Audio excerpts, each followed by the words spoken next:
Greetings and welcome to another and final program for the week of Saskia Unreserved. In the studio today we have the eminent psychiatrists, and I say two because the other one is on his way. This is Dr. George Mikellides, and Dr. Samartzis is on his way, and he's going to come.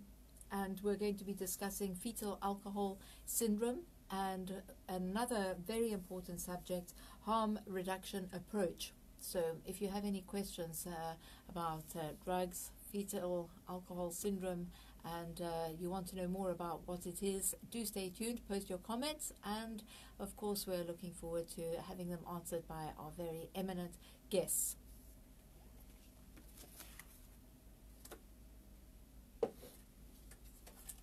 So thank you for inviting us, Saskia, I suppose.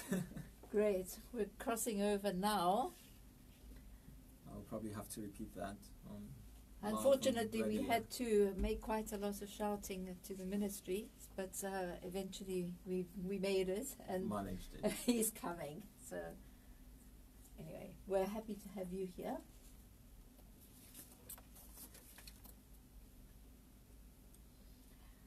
And we've just heard the first two movements of the Sinfonia Concertante by Mozart. I have a time check for you for 1:45. A reminder, you're tuned into a RIC Classic 88.2, and we're also going live on Facebook. So if you are anywhere near the computer or Facebook, log in, and we're going to be discussing with my special guests today two very important subjects: fetal alcohol syndrome and the approach of harm reduction approach to drug use. My special guest, Dr. George Mikellides, already here in the studio, and Dr. Samartzis on his way from Athalassa Psychiatric Hospital. A very warm welcome. Thank you for being here on the program. Thank you, Saskia, for inviting us. If you can just go a little closer there to the microphone, that's great. And I'd like to begin, before Dr. Samartzis is here in the studio with us, to talk about something that's an event that's happening tomorrow, and that is at Alexander the Great in Paphos. Yes, that's right. We've got basically a presentation on smart ideas on longevity, as well as how to stimulate the brain. This is in terms being organized by ITHAKI, which is a charity organization mainly on dementia and Alzheimer's disease. And there will be tickets available. I think most of them have been sold, but perhaps there's still some available. The tickets are for 10 euros, I think. Obviously the money goes to charity on dementia, to ITHAKI. And it's going to be a Christmas party to kind of celebrate with people living with dementia and their carers. So perhaps everyone is invited to come and join us to see the presentation, attend the Bazaragi on Christmas celebration, and people can buy stuff and be there at 4 o'clock tomorrow at Alexander the Great Beach Hotel. So there are going to be different things for people to buy, and I'm sure food as well. I think so, yeah. I think there's going to be food as well. You mentioned the carers. It's very important to actually pay attention to the carers, sometimes maybe even more so, I might add, than the person who's actually suffering from dementia, because of the strain of what they're going through. We do see high levels of anxiety and depression among carers. So what we tend to say as health professionals, that when someone is affected with dementia, basically two people are affected, the carer and the patient. You should always bear in mind that the carer is taking on a lot, and there's always the burden of managing someone's behavior who is suffering from dementia. So we need to look into that as well, assess the carers and support them. Do you believe that we've actually made progress? We're nearly at the end of the year now. Do you believe that we've made any sort of progress with regard to awareness, at least, of Alzheimer's and of dementia?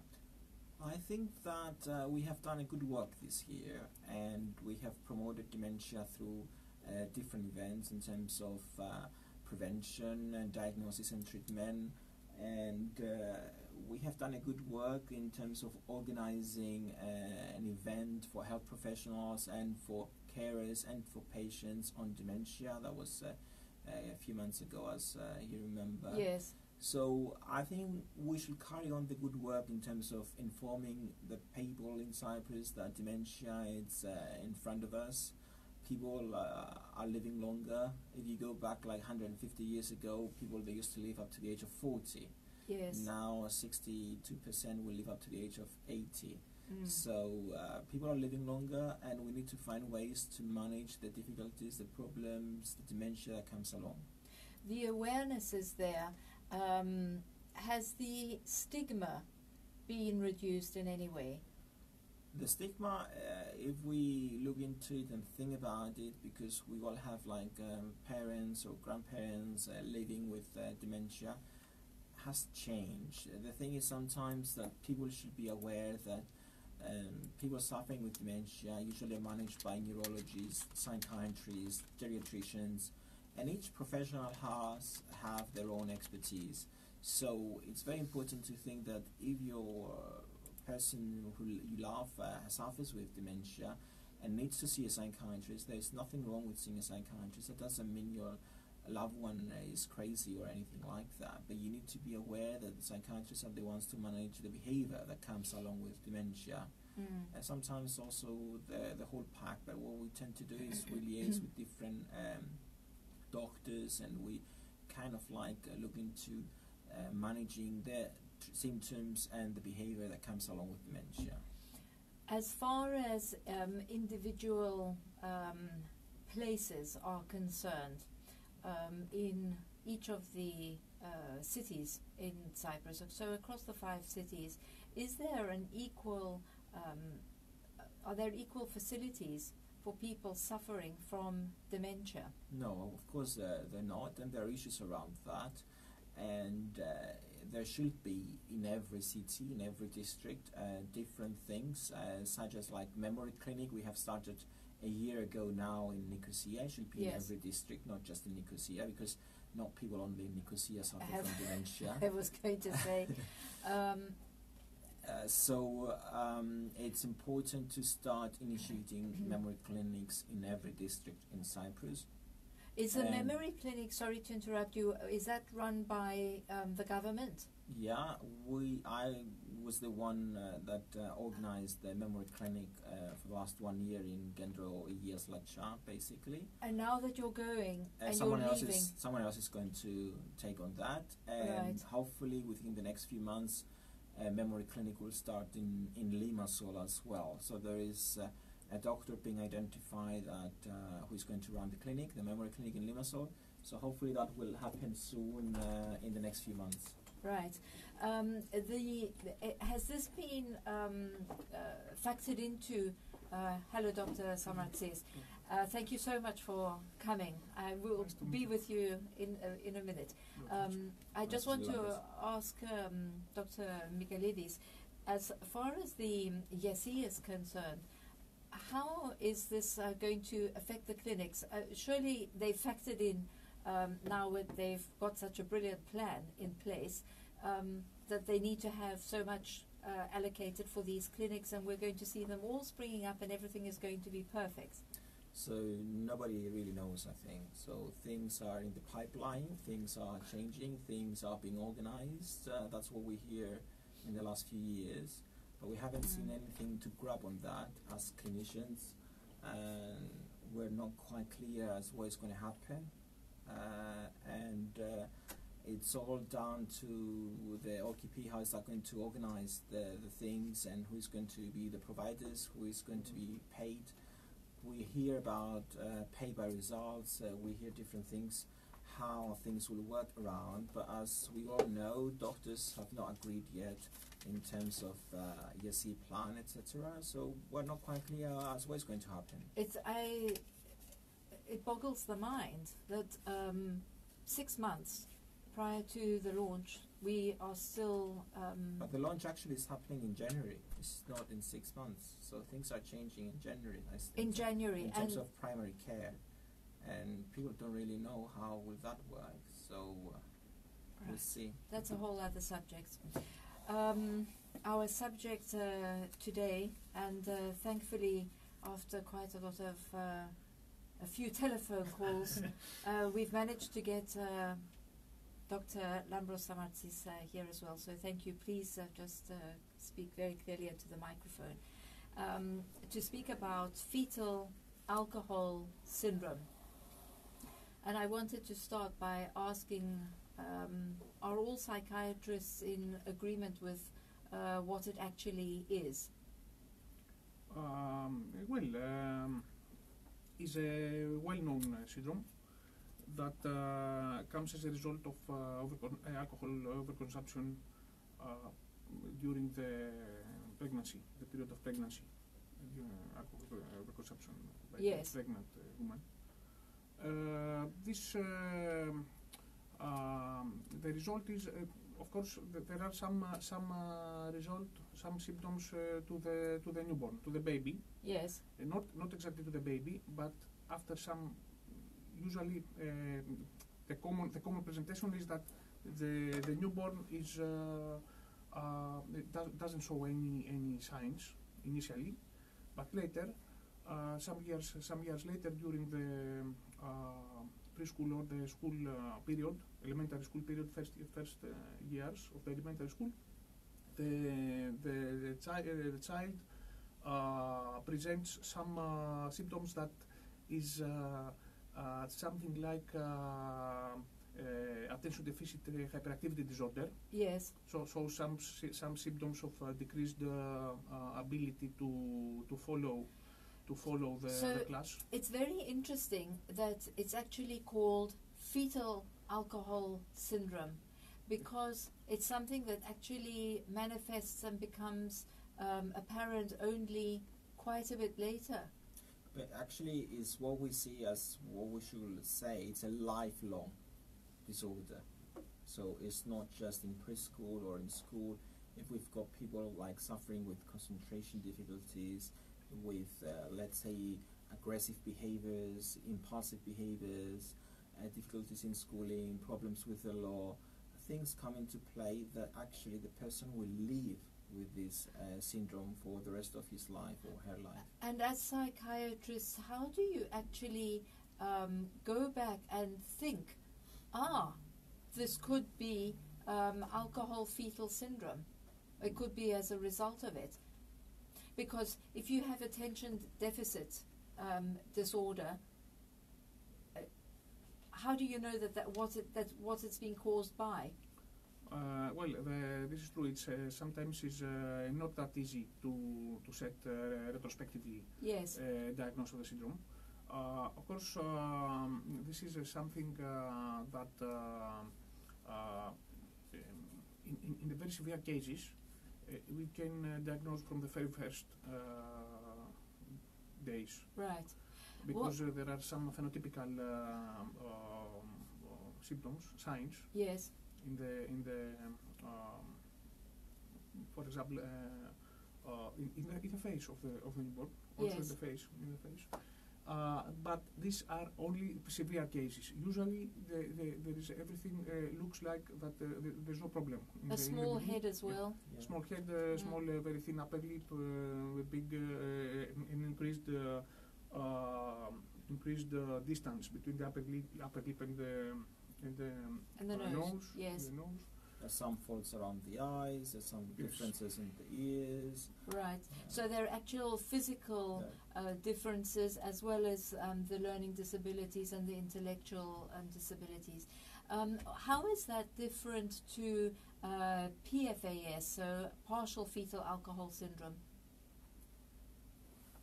Well, the Okay. partial is the full is the symptom who shows all these signs and symptoms. The partial, the partial syndrome usually doesn't include the physical manifestations, but includes some of the manifestations of the Okay. So, for example, some irritability. You know, irritability, you cannot quantify the irritability. So No. some people talk about severe or mild irritability. Yes. So obviously, if we talk about the full-blown fetal alcohol syndrome, then we can see like a severe agitation, severe symptoms. So which is when it's partially, obviously things are affected, but as not as severe as we see in the FAS. As a woman and as a mother, I cannot understand how this has even happened. It's incomprehensible that it's a syndrome that can actually be totally avoided by not drinking in pregnancy. That's true.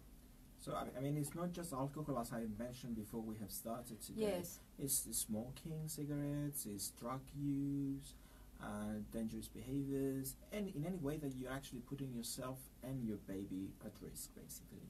So, yes, but does it have the same results? If you smoke, it doesn't mean that you're going to possibly give your baby fetal alcohol syndrome. Obviously not.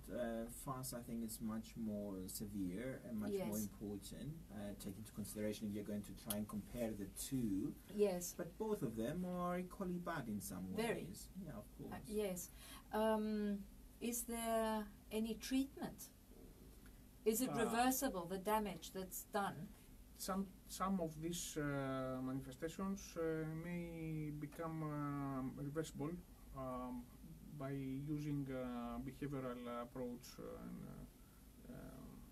treatment during the schooling years. But unfortunately, some is not totally reversible. Like obviously the physical manifestations, the head. If a baby's born with a small head, does it go back to a normal size later, or it's not very possible? hard to say impossible, really. It's nothing impossible in human life. Of course, yes. But it's very hard for this to change. All right. How much alcohol are we talking about? I mean, obviously, it's best to say No alcohol. no alcohol at all. There are no specific guidelines to say how much of alcohol is actually safe.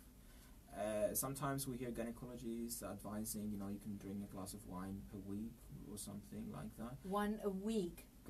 A glass a week. But actually, this is not based on any real evidence. So it's not in literature. We don't see what amount of alcohol is considered safe in pregnancy.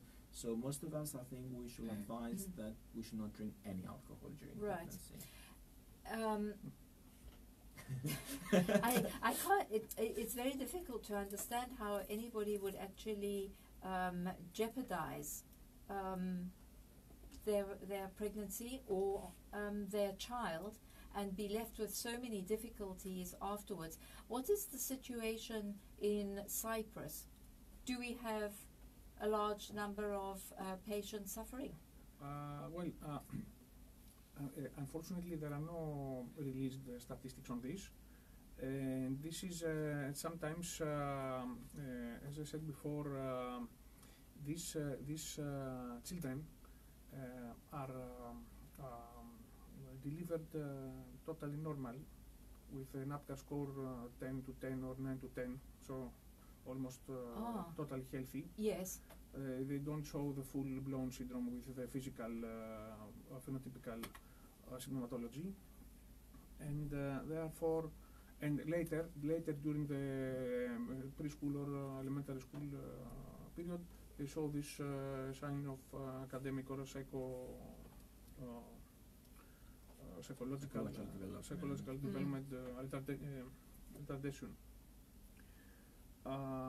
And then I guess by the time a child is 6, it's very difficult to go back and say to the mother, well, were you drinking during pregnancy? Now it is all pregnant women are asked during pregnancy, and they're having counseling regarding the alcohol consumption, and they are suggested to avoid any alcohol consumption during pregnancy, or if they are already suffer from dependency or alcohol use disorder or addiction to alcohol, they are suggested to start a treatment on this. Yes. So in order to avoid, at least during the pregnancy period, to any alcohol consumption, or if they cannot avoid any alcohol consumption, as George said, some doctors suggest one unit of alcohol, a glass of wine or a beer during a week, not more, or one or two. So this is a harm reduction approach. Yes. If you cannot avoid at all the total, if you cannot have a total abstinence, Okay. then When the baby's at born, least only one. when the baby's born, is it actually suffering from withdrawal symptoms? Of course. Like it's the same thing as well when people use heroin. You actually see irritable babies, problems with feeding, problems with diarrhea.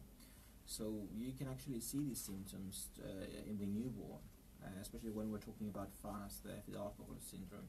So they're quite there, and pediatricians are probably the ones that will investigate them and provide treatment to their newborns. Why? All right, let me go a little further. Is this not actually a criminal offence? Well, that's a tough one there. But I suppose it's a harm. You're actually harming your baby. Who's going to take it to the court? Because it's actually avoidable. Yeah, I suppose they can prosecute you, probably. What they do usually is if someone is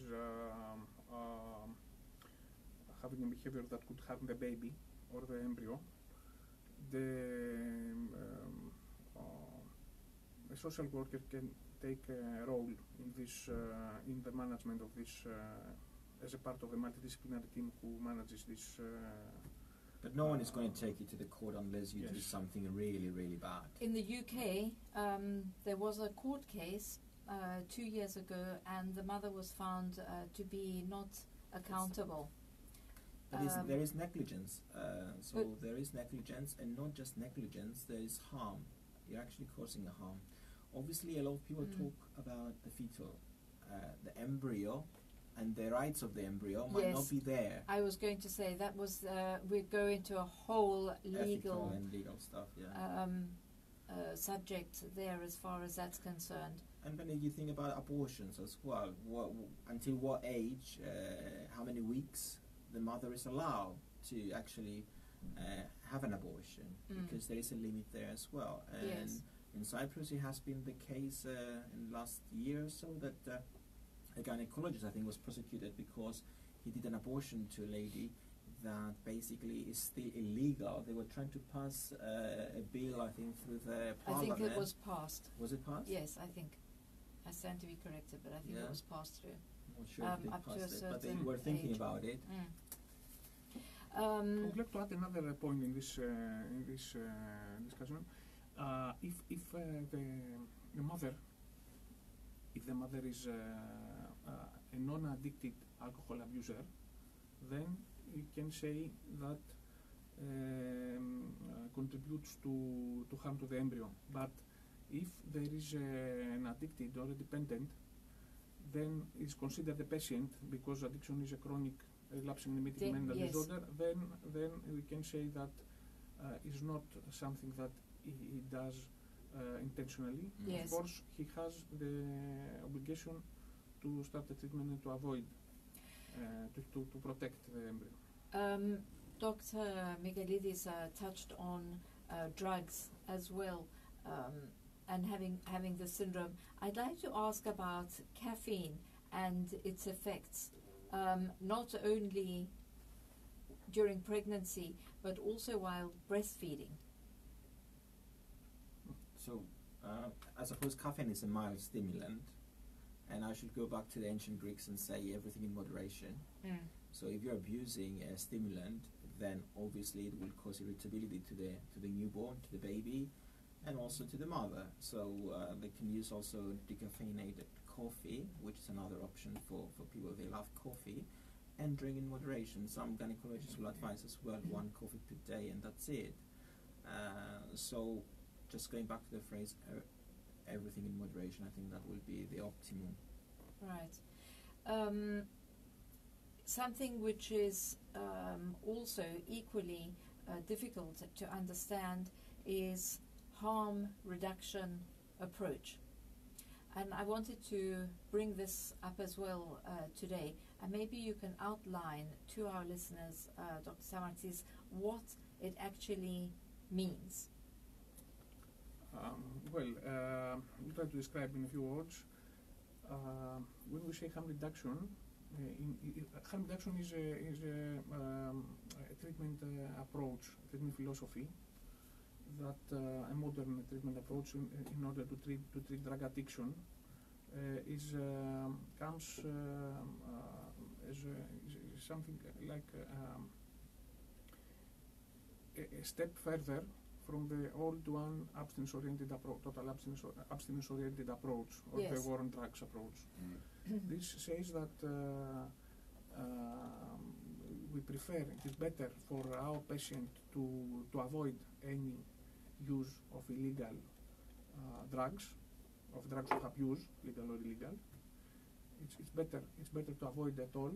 But if he doesn't want or he cannot avoid at all, to avoid totally avoid the use of these drugs of abuse, then we can still offer him care and treatment in order to help him to stay alive, to increase his or her quality of life, and to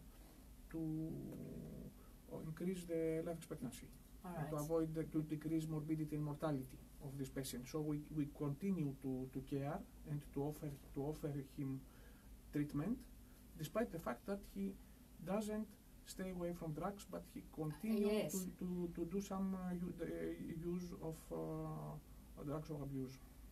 So my question is, why should we be sanctioning this use of drugs? Because what you're actually saying is, I assume that it's something similar to what they have in the Netherlands, where there's a clinic and you have a bed there and some needles and a drip or whatever drugs are of your choice, and then at least people are happy because you're using a clean drug, clean needles, instead of at least throwing them around.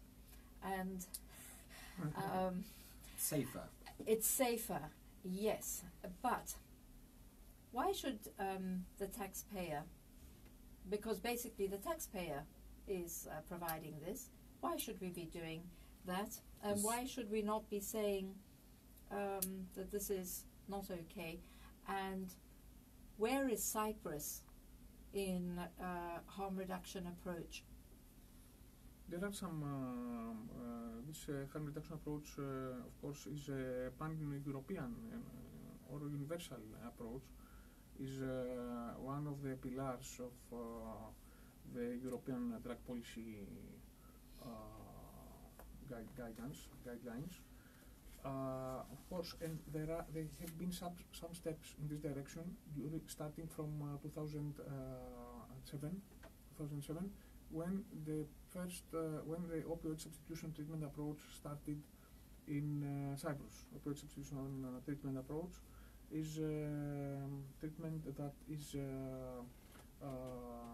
so this type of approach has been in place in Cyprus since 2007? Since 2007, and we are a bit late. A little bit late, because other countries, for example, the Great Britain, or Germany, or the Netherlands, as you said, yes, or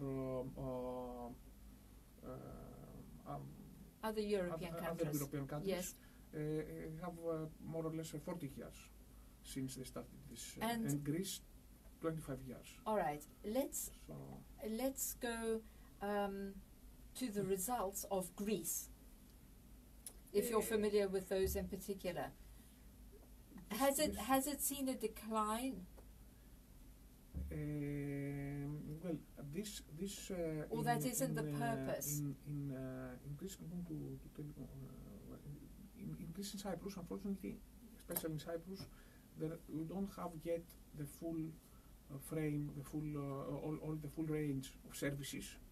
Of course, we during last 10 years we did some progress on this field, and we have a very good indices compared to the average of the EU member states. Yes. In drug use and and deaths from drugs and morbidity and mortality from drugs. We are in a good, we have good results, less than the European average. Okay. Despite the fact that we don't have yet the full range of services. We have this opioid substitution treatment, and for example, we don't have yet this, as we said before, the drug consumption rooms or other services, as for example the heroin-assisted treatment, heroin replacement treatment approach.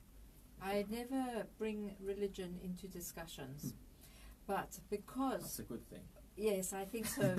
But I'm going to make an exception in this case because we're in a state controlled by religion, and I think that it's a pertinent question in a place where we can't actually even be buried in the way we want. So how is it that we can sanction drug use? Because in a way, we're sanctioning drug use.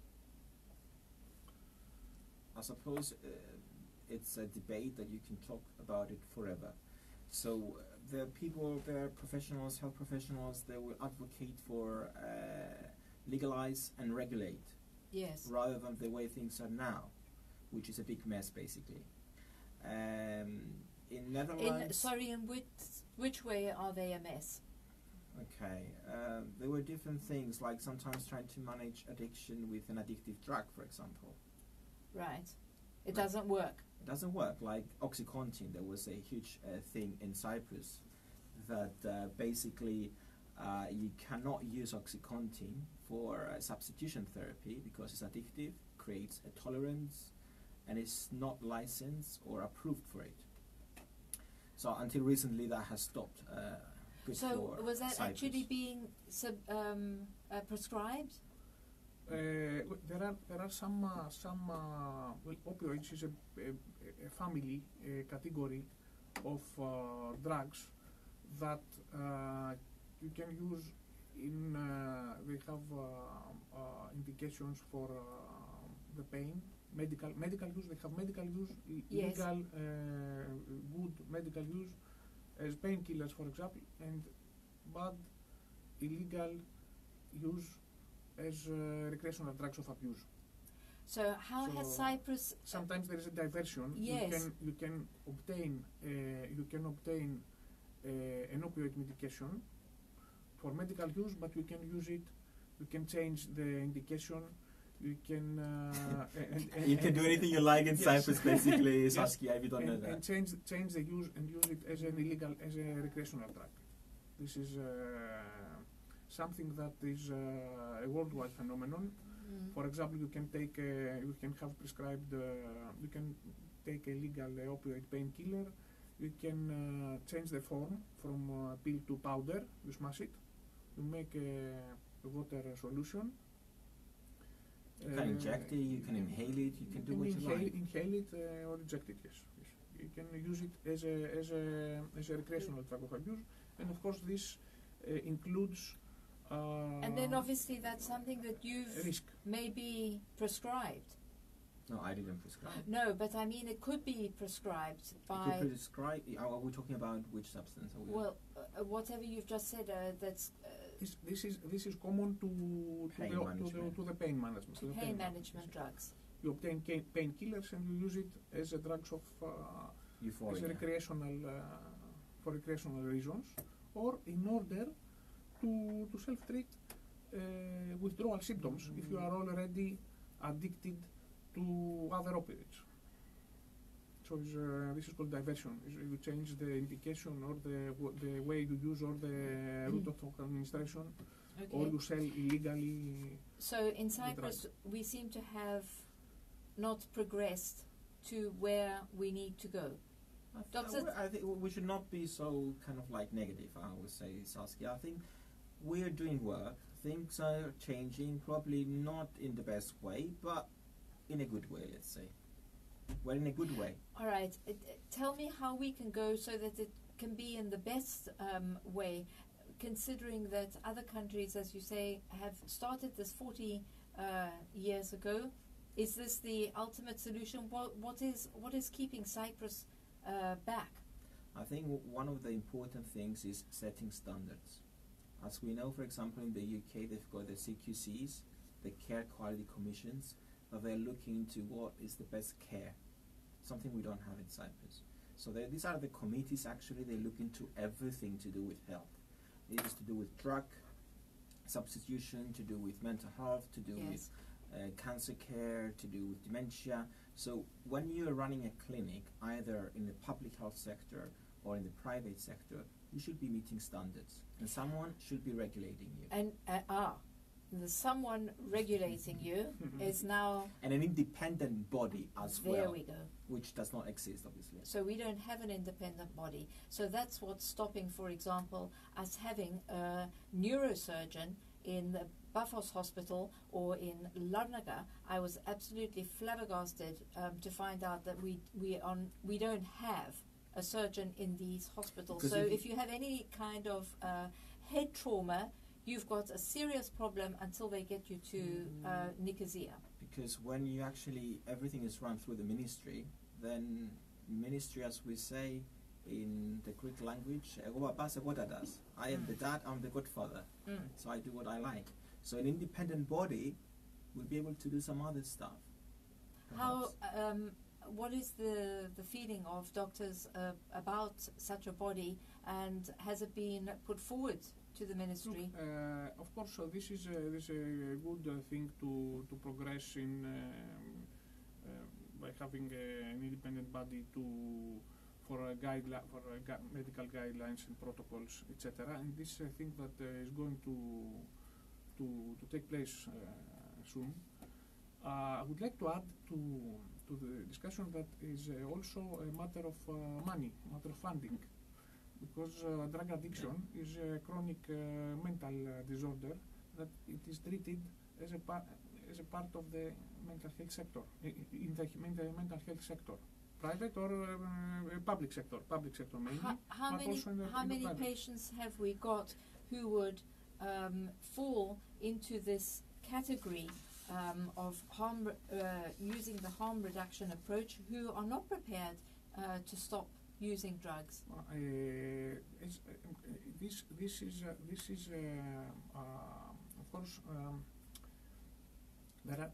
it is considered that there are more or less 1,000 of high risk IV drug abusers in Cyprus, and 1 every 5 of them is already under treatment in the public health sector by using a harm reduction approach.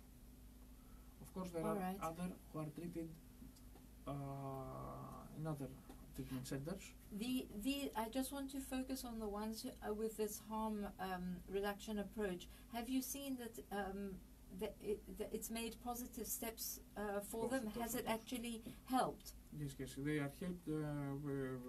This is clearly they are clearly helped by avoiding any criminal offences, any morbidity, hospitalizations, any unnecessary visits to the.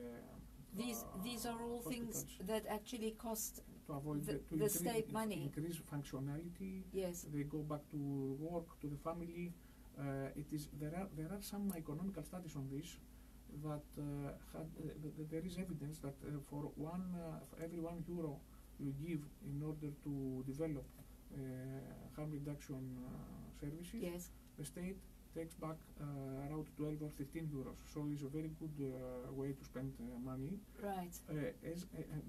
That's a very important fact that you've actually brought up. To invest, yeah. To invest, and this is what we have. Way it's very important to invest in these things, in these services, taking into account that the money that goes for mental health in Cyprus is very, very low. Is more or less 4% of the GDP. For 3% of the GDP is the total health Right. expenditure for the whole specialties. For mental health is around 4% of the money of It's the a fragment. It's a fragment of the 4%. More or less 20 millions of the 580 millions of the Right. Ministry of Health. We take only 20 million, so it's very low. We have to increase this, and taking into comparing with so only 4% of the public health expenditure goes Yes. to mental health sector, and for example in the United Kingdom NHS is around 11. So 11% of the NHS is the NHS mental health. So we have to go from We've got 4% big to steps. 11. So we have to make a big step of 7% of the increase of the total Who's health going to give expenditure. the money when, as we hear the ministry talks, that basically there is no more money to be given? In as we order have to heard. increase the quality and the services offered. Exactly, and I just want to mention something, Saskia, which Yes. is very important, I think, for everyone to hear, because you have said something earlier about the taxpayers Yes. and about providing services for people that they are suffering with addictions. As Lambert said earlier as well, and as what the WHO talks about, and the International Classification of Diseases, Yes. addiction, it is a mental disorder. And it's the same thing as having an addiction to alcohol, as having a diabetes, for example. So you should be treated. Which way you are going to be treated, that is something that the professionals will decide based on literature, based on evidence. And harm reduction is the way that we're moving towards a new era of managing addiction. And we need to take into consideration as well what the patients Yes. want and what the wishes are.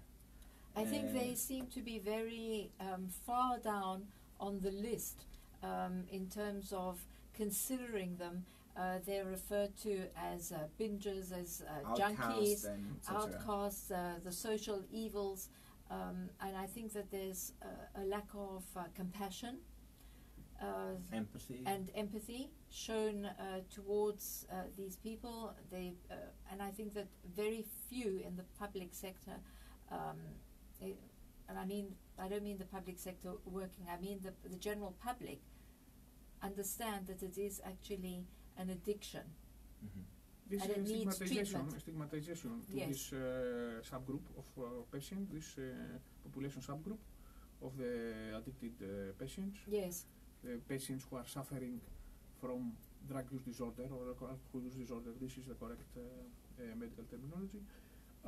So this stigmatization makes them to stay away from the treatment, to avoid going to the hospital, and to stay untreated. I can only think that if you say to somebody, okay, you need to abstain today not today, for the next whatever period of time, from something that they really like. So whether it's reading or it's eating or talking to their children, pretend that you can't do that for the next hour, and let's see how somebody can actually react to that.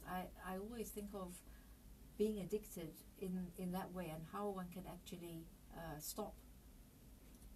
We can see actually people that are addicted, we can see their functional MRIs, that we can see that the way the brains are wired are not the same with someone who's not addicted to something, and we can see that these things could change through time, through therapy, even through counseling, through proper treatment with medications. We can think, and we can see that addiction can be given a new way of managing addiction. We can fight addiction, and we should not think that for some of these patients it might be a long-term disorder. It might be a lifelong disorder. For some, it could be a way to get out of that. And either way, you can still have a family, you can still have a job. It doesn't mean if you're addicted to something, you cannot function. You can still have a family, you can still manage to keep up with a job. If you're seeing the professionals, if you're getting the treatment, we've got patients, we see with Lambros that they're taking Suboxone, for example, which is a substitution therapy for heroin and opioids.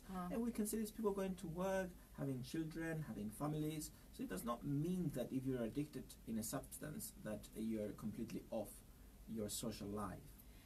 You've mentioned substitutes do those substitutes have the same effect as heroin? They have this substitute is a class of opioid medication. For example, first generation was methadone, second generation buprenorphine, third generation combination of buprenorphine and naloxone, and fourth generation diacetylmorphine or DAM. Unfortunately, we don't have yet all this range of medication available. Now we have only one of them. We are going currently in the near future. We plan to obtain and to use also the other treatments, starting from methadone and then going to DAM, diacetylmorphine, according to European clinical experience and guidance. This medication, as George said before, you can have a treatment and increase your functionality even without total abstinence from illegal drugs of abuse. So, for example, people who is addicted to an illegal substance, they can, after treatment or during the treatment, he may increase his functionality in the family, in the job, or the social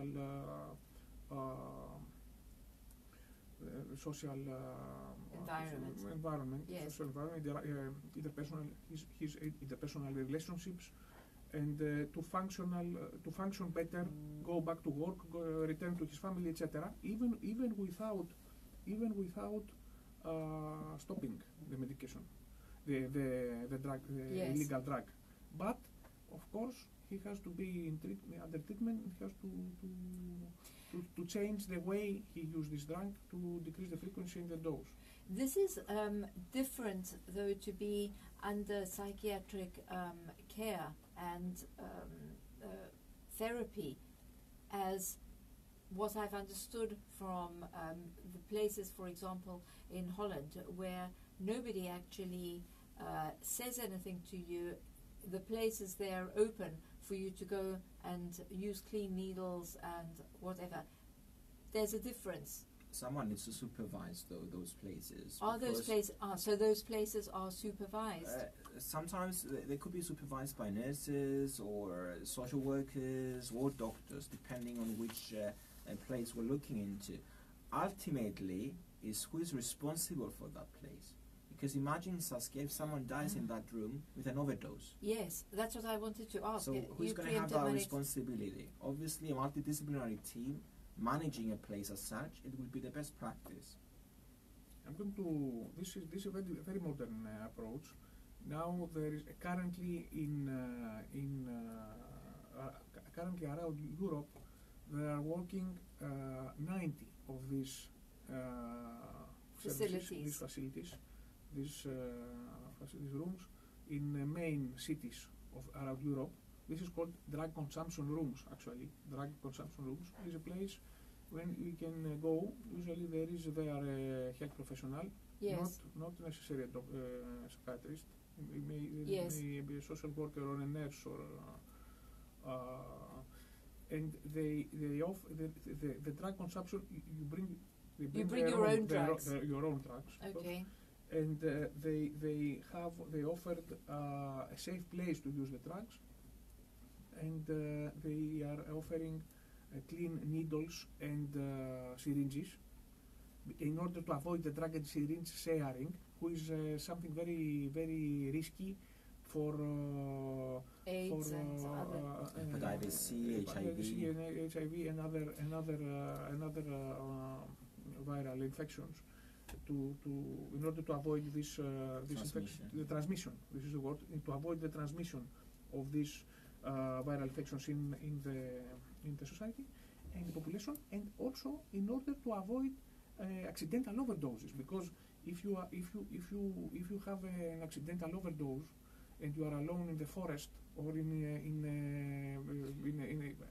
outside of the city, maybe the user will die and nobody find him before 5 or 4 days. And if you are in drug consumption room and you have an accidental overdose, they can give you the antidote immediately, that is an naloxone, an antidote, and you immediately, safe. or you can go, or you can transfer you to the emergency department of the hospital. So we avoid deaths from drugs, and this is very important.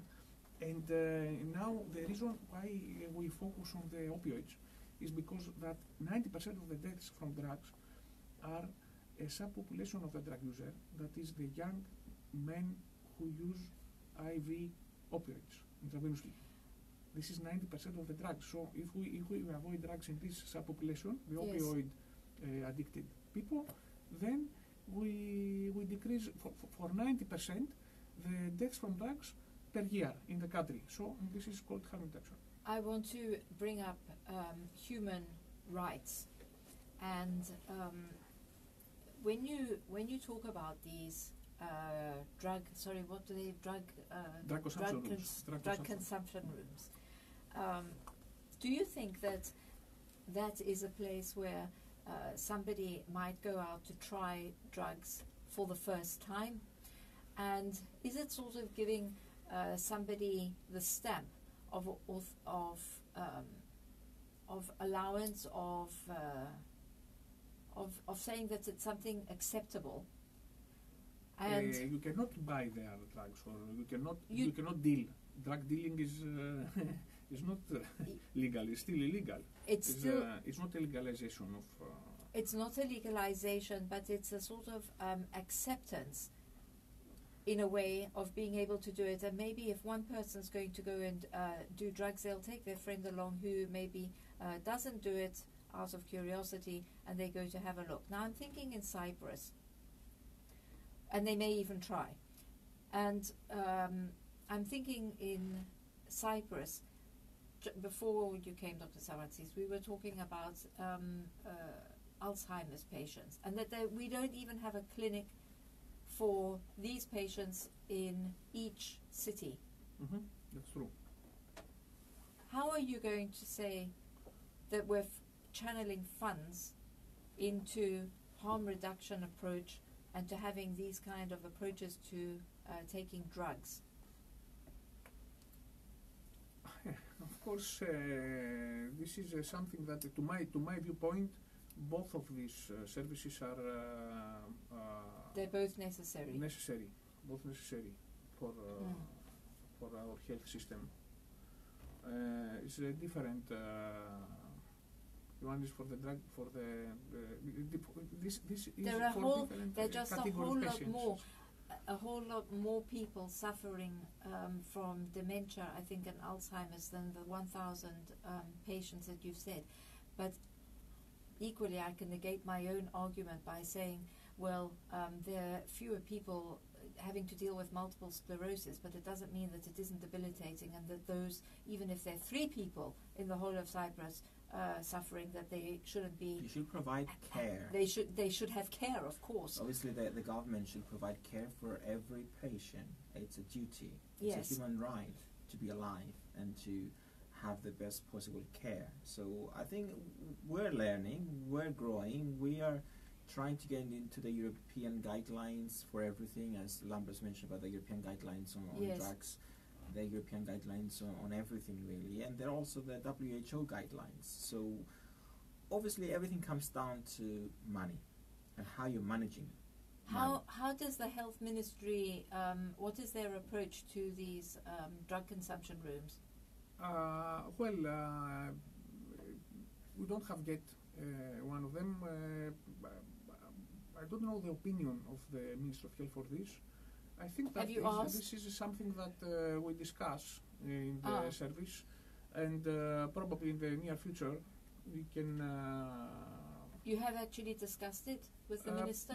Not with the minister, but between psychiatrists and in the multidisciplinary team, and during drug policy meetings we discuss on this. And what is the approach? We know that it's very good to have the full all the available treatments to be all the full range of treatments for drug abuse to be available for the Cypriots, for the Cypriot patient, to have the availability of all range of services and treatments, and some of them are the harm reduction treatments, harm reduction services.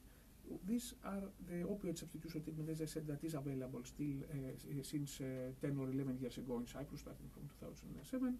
Drug consumption rooms are not available yet.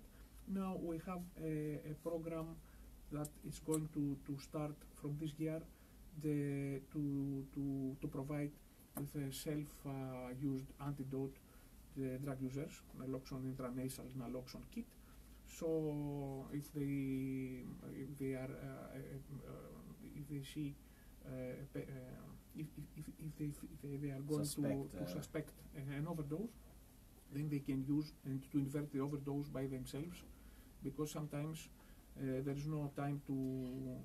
You can see sometimes is that injectable? No, just intranasal through the nose. Okay. So you can see that sometimes even in like the American police officers, they might carry that in their cars, like having that kit within them, because sometimes you can't get passed by an overdose, which you have few minutes to save someone's life, and if you have that kit, as Lambert was saying, in your car, you might be able to save that person. If we have There's it no for time to transfer the patient for to dog the poisoning, we can definitely have it for humans. And I think something which is very important we haven't touched today, and we're probably running out of time soon. A little bit, but yes, tell it.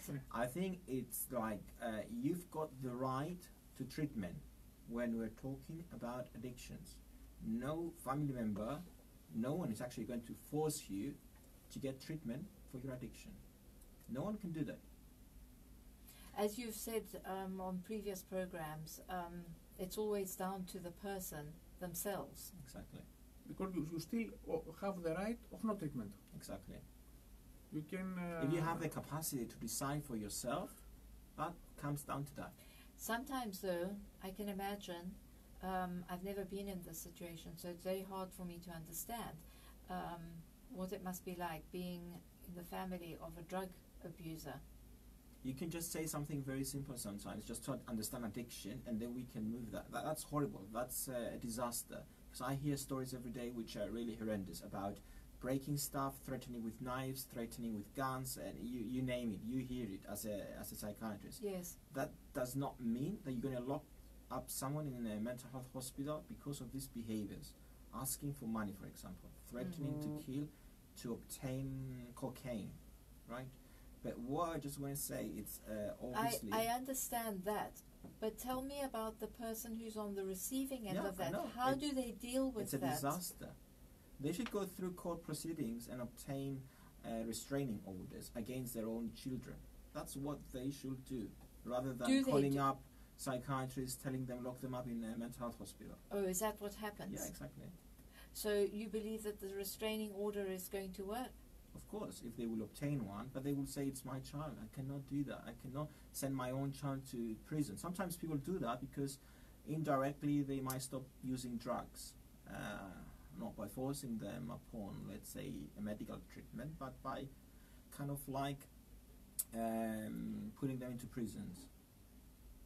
But nobody can actually force. It's not the way it is in the movies anymore to have someone sectioned off. No, you section people based on mental disorders that are treatable, and they lose capacity because of them. They're not able to decide for themselves, and they become dangerous to themselves or to others. But that's not done by family members. They can ask through the court proceedings to be examined by psychiatrists, but comes down to the psychiatrist to decide if that person should be sectioned to Athalassa Hospital for treatment. As we have described, there is no treatment to make someone stop using drugs. If you lock them up for 3 days or for 3 months, they will walk out and carry on doing drugs. That's what we see every day for years. So people need to realize that if the person does not want to obtain treatment, then they will not. And it's not down to psychiatrists and health professionals to lock them up and force them to take Suboxone, for example, or take something else so they can stop using drugs. So the solution is the availability, to increase the availability and the accessibility of free or low-cost services for the patients, in order to go by themselves on a voluntary basis to start the treatment, not to lock them in a room or something. Do you have these dilemmas where you're actually asked to do these kind of things? Every day, shouting at you, being blackmailed. If that person does something to my family, that person is probably their son or their daughter, Yes. or whatever. Then you will be reliable and you'll be held liable to get into court proceedings and stuff. And when Dr. we George, were- who helps those people? Who? The families. Yes. They can seek. Probably they will be suffering from some sort of anxiety disorder as well, or depression if they go through this for months with their own children. So first of all, they should get treatment for themselves if they're suffering from a mental disorder. Yes. They might need to see a psychologist. They might need to see a therapist. They might need to get into family therapy if that person wants to get into family therapy as well. Because Yes. what we tend to see, obviously, those families are having a lot of issues between the family members in terms of communications, for example, in terms of childhood abuse. We do see a lot of drug users that they have been abused in childhood by their own parents. So it could be emotional abuse. Sometimes emotional abuse is much worse than physical abuse. Oh, yes. So you need to get into family therapy if that person wants to get into family therapy. Do you see a lot of these cases, Yes, Dr. and I would like to, Samartzis? of course, everyday clinical work, we see many of these cases. And I'd like to add that when we are thinking about the family problems regarding addiction in a family member, Yes. of course, this is not only some rare or some illegal substances of abuse, as for example heroin or cocaine or other. There is also illegal substances like alcohol, and there are also some behavioral addictions, as the gambling, that Destroys homes. that can Yes. destroy and can have An effect in your the life. same disastrous Definitely. effect for the family. We're going to be discussing that in 2019. We have some comments on our Facebook feed. Addiction is self-treatment, and each sector has an obligation, and allergies should also be screened very well, is another comment. Addiction is using illegal substances in order to self-treat mental health problems. This is what. It does happen. Yes. It does happen. Sometimes we see our patients suffering from schizophrenia. They might trying to use cannabis so they can calm down the voices, or drink alcohol so they can calm down the voices. Obviously, those self-treatments are not good enough and are not based on any I evidence. think what she was trying to actually say is that, as on the point of you're saying that nobody can actually force somebody to get help. The person has to want help themselves in order to fix this. Sometimes, yes. usually, this is very common, a person starts using a substance for recreational reasons, occasionally for recreational reasons, then and continues this behavior when he is non-addicted. Then when he becomes dependent, yes, he cannot stop because he is suffering from withdrawal symptomatology when he tries to stop. So therefore, Psychological sometimes withdrawal symptoms. Yes. So therefore, then continues to use the drug not for recreational reasons as in the past, but now he has to use it in order to self-treat withdrawal symptoms. So he cannot perform without the medication. So that's why some people start drinking alcohol from the early morning. there's Christmas coming up now, and while it's a festive, so-called festive period for many it's the dreaded festival, and they can't bear they can't bear the lack of family unity. They're alone, many have to work. It's a sad period, many people have lost others. There's a lot of flow of alcohol, an incredible amount, and I'd like your opinion on this festival as psychiatrists. You said a lot already. I think Sorry. you kind of covered the subject.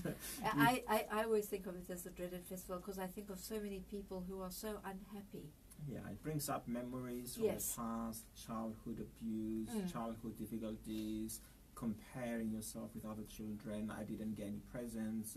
My neighbors used to have a better house, better decoration. The Santa used to come to my neighbor's house. Santa didn't used to come to mine. You know, Yes. there's always this kind of, as you said, some people have lost relatives in this period. So there's always like a sad period for some. But on the other hand, it's a festive season as well. For some, most of us, we kind of like trying to celebrate it in some ways. But yeah, you're right. There's always the. What advice do you have to give those who feel that it's a sort of dark period? And additionally, in Cyprus we're lucky because we have quite still a long number of hours where it's light. I think that a good suggestion is to suggest people to avoid staying alone this period, and it's a good opportunity to see this celebration, the Christmas and the New Year's Eve celebration, as an opportunity to rebuild and strengthen the relationships with family members. Yes. And important others, friends. Right. What about If you have giving? any. Of course. What about? Because sometimes people don't have relatives, don't have friends, Yes. which makes things impossible. This is the person This I was. is why this is a risky period for lonely persons, Yes. even for suicidal attempts.